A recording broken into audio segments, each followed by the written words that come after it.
The wind howled through the barren trees, biting at the skin as snowflakes danced in the air, each one a frozen shard against the night.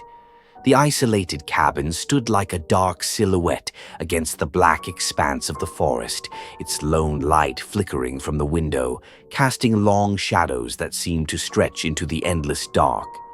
Inside, the fire crackled, its warmth offering a brief reprieve from the biting cold. Emma pulled her thick woolen blanket tighter around her shoulders as she gazed out at the swirling snow. She was alone, but the eerie quiet seemed to hum with an unsettling presence. It had been a long day.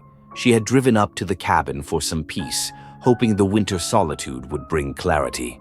But now, as the storm raged outside, a sense of unease crept over her.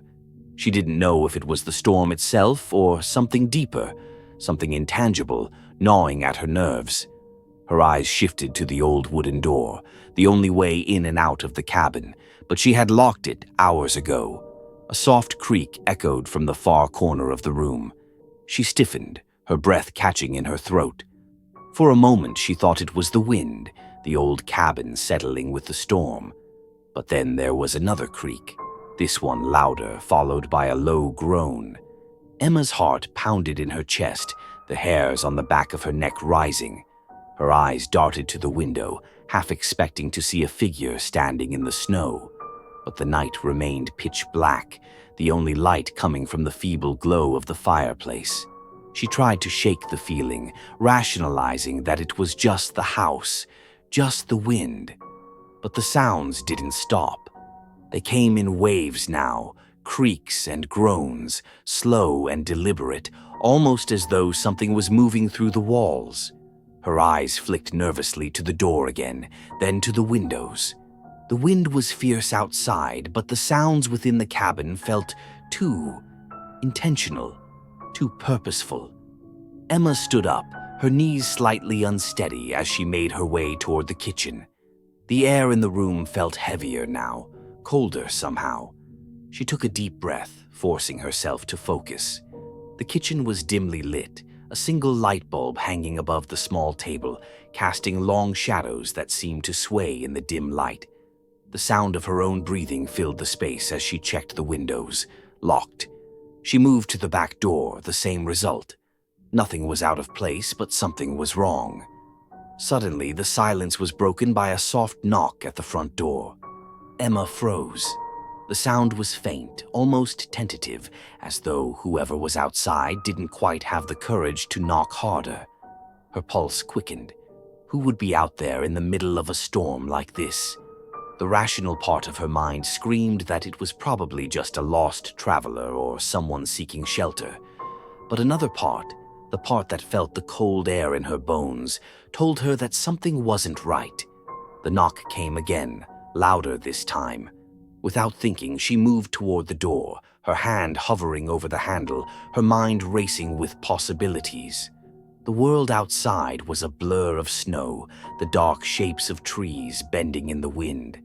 She swallowed hard, trying to shake the sudden surge of fear. She told herself to stay calm, to be rational. She had to open the door. She had to know who it was. But before she could turn the handle, the door suddenly jolted inward, slamming hard against the wall. Emma gasped, her heart leaping into her throat as she stumbled backward, her legs buckling beneath her. The cabin was plunged into darkness as the fire flickered and died. From somewhere outside, a distant, chilling howl split the air, the sound of something primal, something ancient, and filled with hunger. The temperature dropped sharply in the cabin, and the cold bit at her exposed skin like 1,000 icy needles. Emma's breath came in ragged gasps as she scrambled to her feet, fumbling for the flashlight in her pocket. The beam of light cut through the blackness, but it seemed to vanish almost immediately into the shadows, as if the darkness itself was swallowing it whole. She could hear something moving, slow, deliberate steps, crunching in the snow just beyond the threshold. Then a whisper, so soft it was almost imperceptible, like the rustling of dead leaves. "Let me in." Emma's body went rigid. The voice was familiar but distorted, twisted in a way she couldn't comprehend. She knew it was no one she knew, no one alive. It sounded wrong. Her mind raced, but her body refused to move. She wanted to scream, to run, but she was frozen, rooted to the spot by a fear so deep it felt like the very marrow in her bones had turned to ice. A shadow moved past the window, a tall, thin figure, just visible through the frosted glass. The door handle rattled again, a sound that seemed to reverberate in her skull, growing louder, more insistent. Emma staggered backward, her chest tightening. She turned and ran blindly toward the back of the cabin, but as she reached the hallway, she froze again. A figure stood in the doorway, blocking her escape. It was tall, unnaturally so, its features obscured by a hood of darkness. Its eyes gleamed a faint, unnatural red, and it seemed to sway in place like it was part of the shadows themselves. Emma's breath came in shallow, panicked gasps. She tried to scream, but the sound was caught in her throat, choked by the weight of an overwhelming dread that pressed down on her chest. And then, just as quickly as it appeared, the figure was gone. The cold returned, the darkness swallowing it up once more, leaving her standing alone in the dimly lit hallway. But the whisper came again. "Let me in." Emma didn't turn. She didn't need to see it to know that something was still watching her, waiting.